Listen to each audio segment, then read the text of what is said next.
Começa agora um programa que traz tudo sobre o livro mais lido em todos os tempos. Apresentamos O Som do Livro.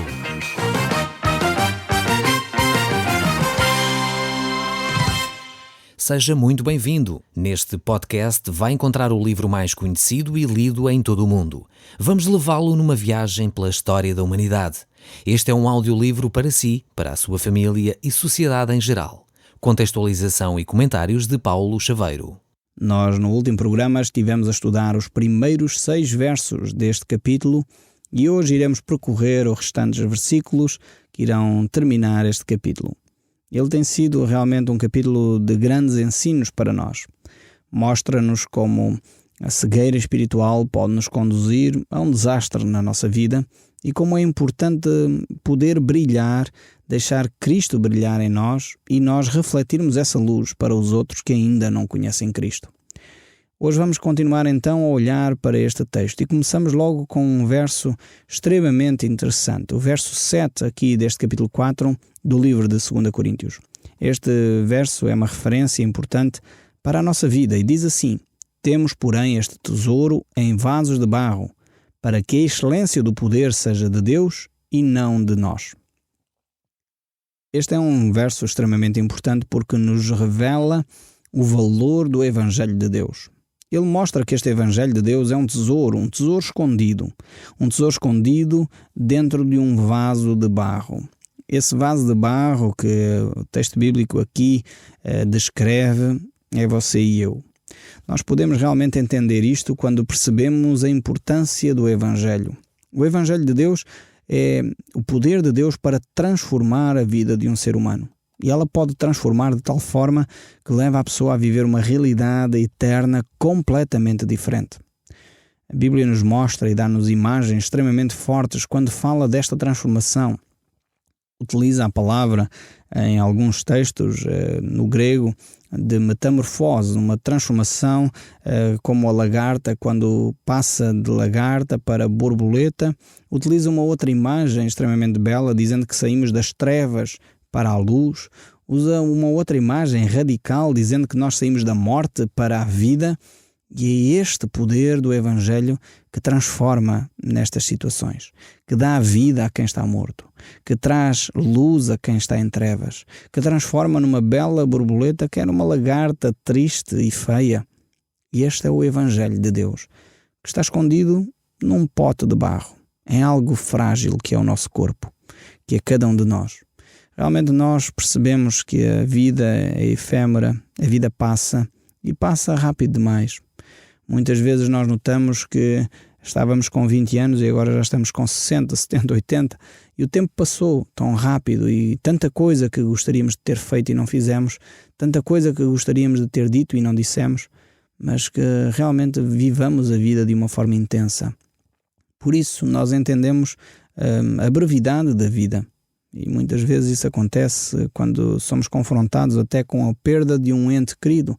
Aí percebemos que as lutas que travamos, se calhar, não deveriam ser travadas. Vemos como a vida realmente é breve. Vemos como vale a pena viver esta vida, mas se for de uma forma intensa. E por isso percebemos aquilo que o apóstolo diz aqui, que este tesouro está colocado num vaso de barro. Então, percebamos que o tesouro de Deus é o Evangelho de Cristo. O vaso somos cada um de nós. E precisamos que esse tesouro que está em nós, que é o Evangelho, o poder de Deus, seja entregue a quem está à nossa volta, possa beneficiar as pessoas que estão ao nosso redor. Mas o texto bíblico ainda prossegue e diz o verso 8 o seguinte: em tudo somos atribulados, porém não angustiados, perplexos, porém não desanimados, perseguidos, porém não desamparados, abatidos, porém não destruídos. Aqui neste versículo encontramos o homem que Paulo descreve. Ele é atribulado, perplexo, perseguido, mas ele também não é angustiado, não é desanimado, não é desamparado, não é destruído. É um homem que sofre, mas é um homem que está de pé. É um homem que é agraciado por Deus para fazer a obra de Deus. É um vaso frágil, mas é um vaso que tem um tesouro. Então esta é a característica do homem cristão, da mulher cristã. A pessoa do apóstolo Paulo aqui não é apresentada com grande prestígio, não é apresentado com, grandes medidas de segurança e conforto, não é apresentado aqui como um grande líder, mas é apresentado como uma pessoa frágil, uma pessoa simples, uma pessoa que sofre, uma pessoa que reconhece as suas fraquezas, uma pessoa que sabe valorizar os outros. E realmente, se nós cruzássemos com o apóstolo Paulo hoje em dia, se calhar não iríamos reconhecer. Infelizmente, às vezes vemos pessoas que se auto-intitulam apóstolos, auto-intitulam bispos, auto-intitulam pastores e líderes religiosos e muitas vezes não percebem que estas características são inerentes àqueles que servem a Cristo. Pessoas que reconhecem as suas limitações. Pessoas que são humildes à semelhança de Cristo, que era realmente alguém humilde, percebia que veio para servir e não para ser servido. Não era que Cristo tivesse limitações, não era que Cristo tivesse pecado, mas ele foi o máximo exemplo da humildade, ao ponto de chegar a lavar os pés dos seus apóstolos. Vejamos o exemplo deste grande servo, deste grande líder, que era o próprio Jesus Cristo, o próprio Deus feito homem. Ele chegou ao ponto de se ajoelhar diante dos apóstolos e dizer: eu vos vou lavar os pés. Que era um serviço feito por escravos, era um serviço feito por pessoas que eram desprezadas. E nós precisamos aprender esta humildade com Jesus e precisamos de reconhecer também as nossas limitações. Infelizmente, muitas vezes há pessoas que começam a ter um ministério na sua igreja local, começam a desenvolver uma atividade, têm uma responsabilidade aqui ou ali e começam logo a pensar que são alguma coisa. Começam logo a pensar que agora são muito importantes e começam a criticar aqueles a quem servem, começam a pôr defeitos até na liderança, achando que eles são realmente alguma coisa. Precisamos de aprender a humildade. Precisamos de perceber que o tesouro de Deus está guardado num vaso de barro e que nós somos o que somos pela graça de Deus. E este é o desafio para todos os líderes cristãos, de ficarem humildes diante de Deus, perceberem que se chegaram ali foi pela graça de Deus e não pela própria méritos ou méritos pessoais, mas porque Deus os usou. Talvez um dos maiores líderes evangélicos deste século passado e do século presente, uma grande referência para a comunidade evangélica, o Dr. Billy Graham. Realmente ele teve um ministério que teve impacto em milhões de pessoas no mundo inteiro. E ele dizia a certa altura que quando ele chegasse à presença de Deus, ele só teria uma pergunta a fazer a Deus. É: Deus, porquê eu? E realmente isso revela a simplicidade desse homem que esteve na tomada de posse de pelo menos 5 a 6 presidentes americanos.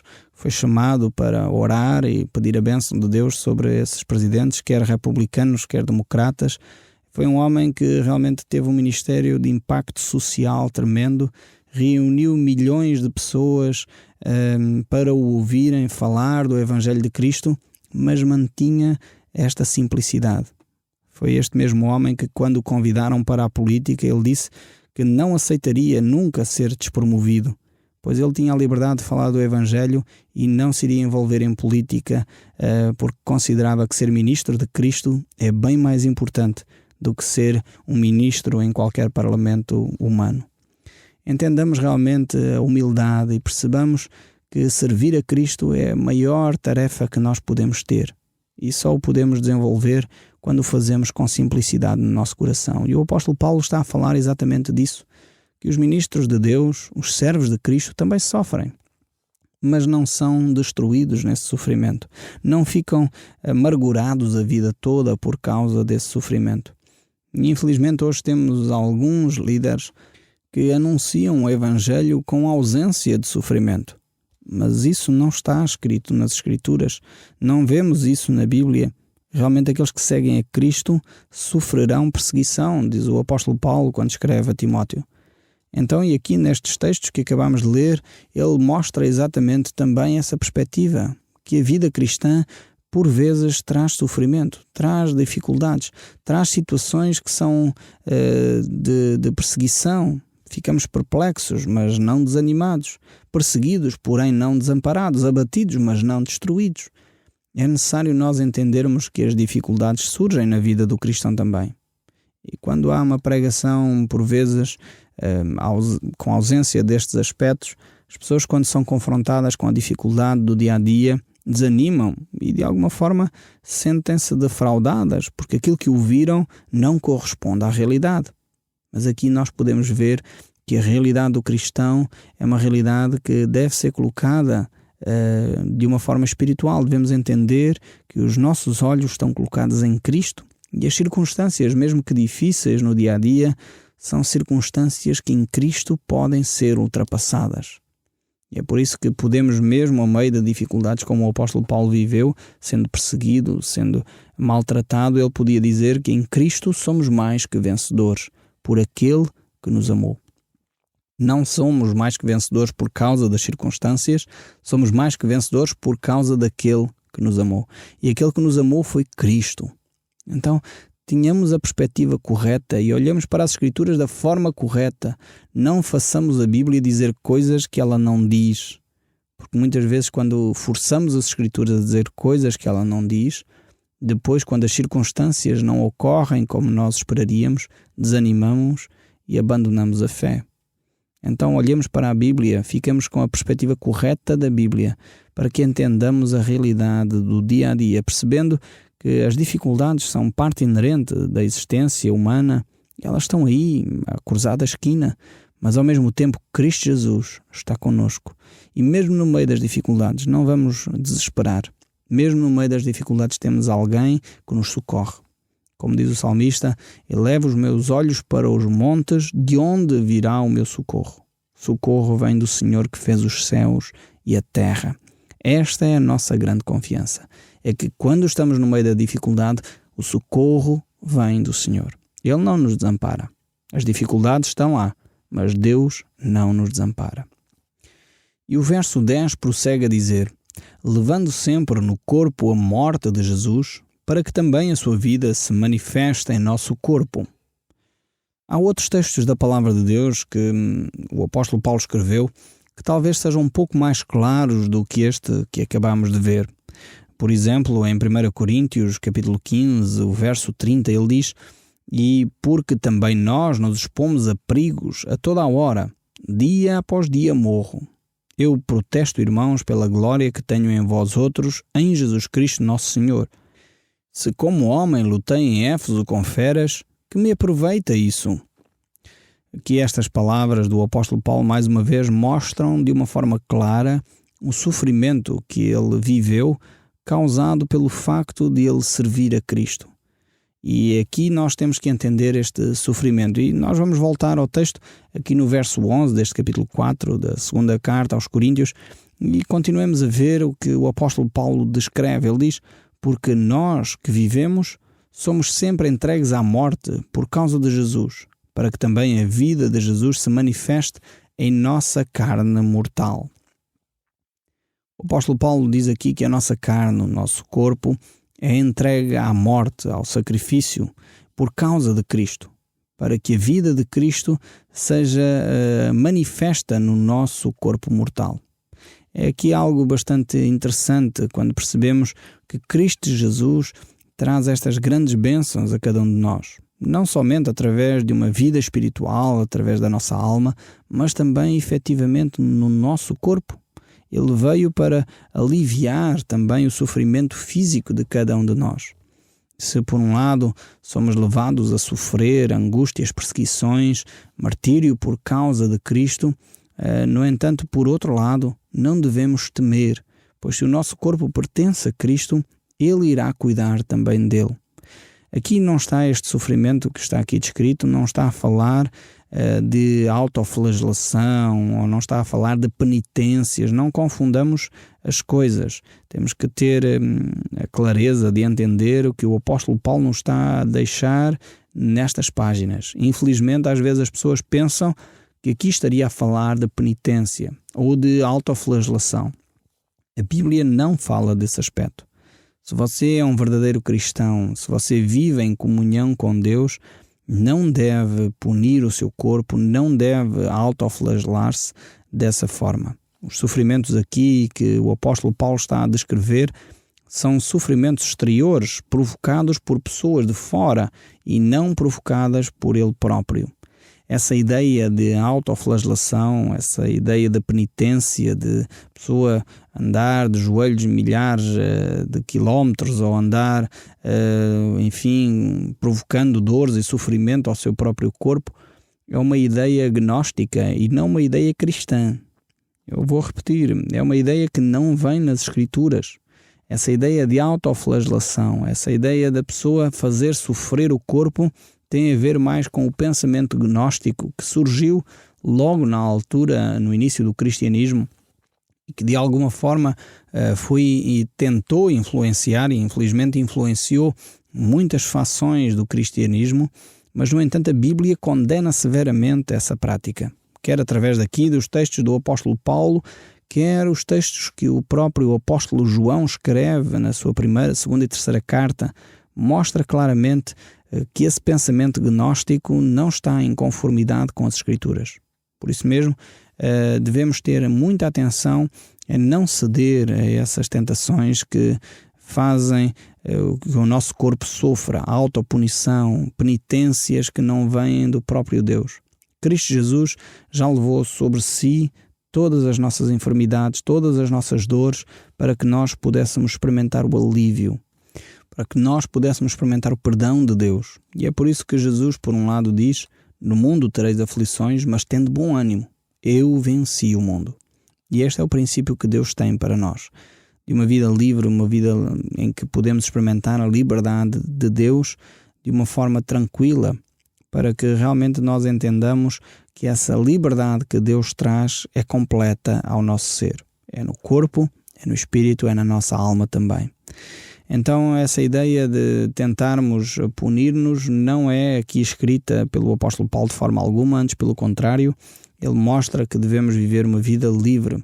Mas continuando o texto bíblico, no verso 12, ele prossegue a dizer: de modo que em nós opera a morte, mas em vós a vida. Neste verso aqui, o apóstolo Paulo está a falar como apóstolo mesmo. Ele está a revelar quem ele é.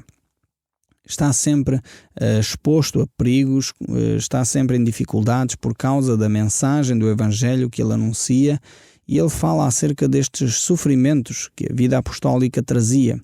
Faziam com que o seu corpo se operassem de alguma forma, esta expressão que ele usa, a própria morte, visto que era colocado em privações, prisões, maus tratos, torturas, por vezes levado às arenas para combater com as feras, como ele descreveu um pouco mais atrás, e dessa forma a morte estava constantemente presente na sua vida. Mas por outro lado, aqui os coríntios, por quem Paulo tanto se sacrificava, tanto sofria, ele diz que aquilo que está a acontecer na sua vida é vida espiritual. É os benefícios que estão a advir do facto de eles serem cristãos também. Então, ele separa claramente esta ideia do sofrimento promovido pelo serviço do Evangelho, mas ao mesmo tempo os benefícios que a pessoa tem ao viver uma vida com Deus, que não se equipara a qualquer sofrimento humano.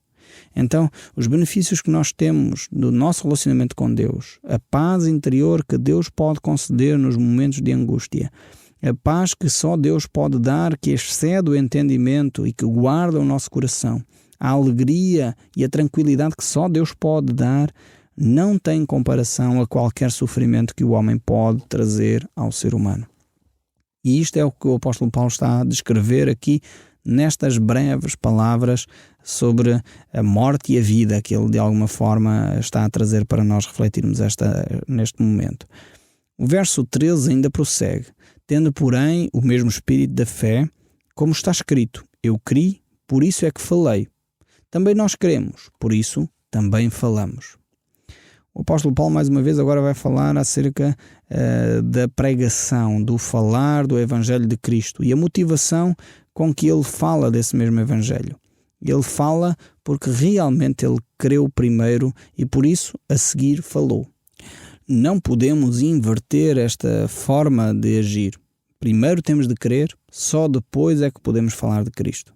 Quando nós tentamos inverter isto, então realmente começamos a criar problemas e dificuldades, porque falamos de algo que nós não experimentamos.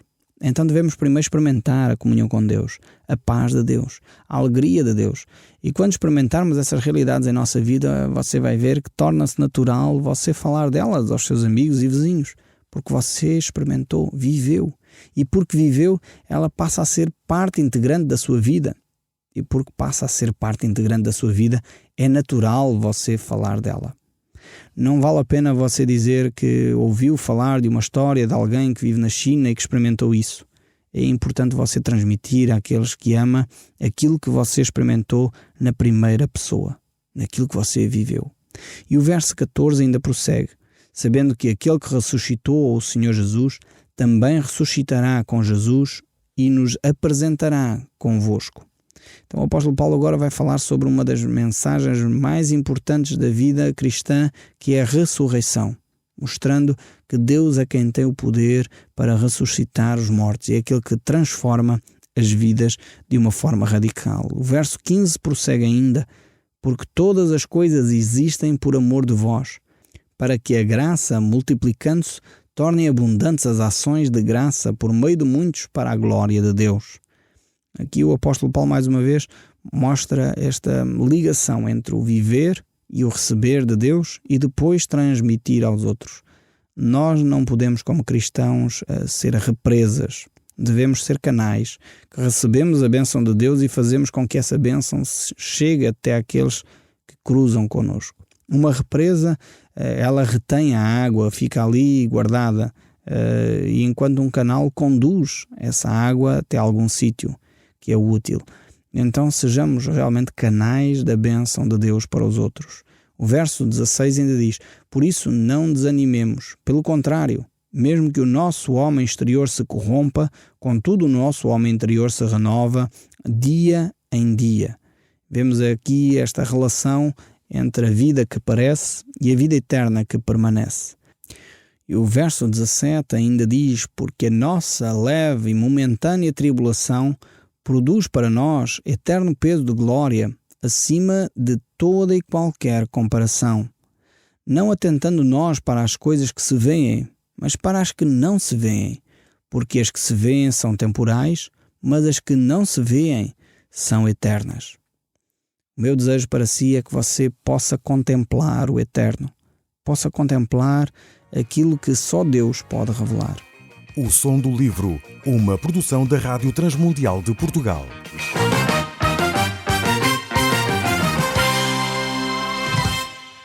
RTM. Conhece todos os nossos programas em rtmportugal.org. Uma produção da Rádio Transmundial de Portugal.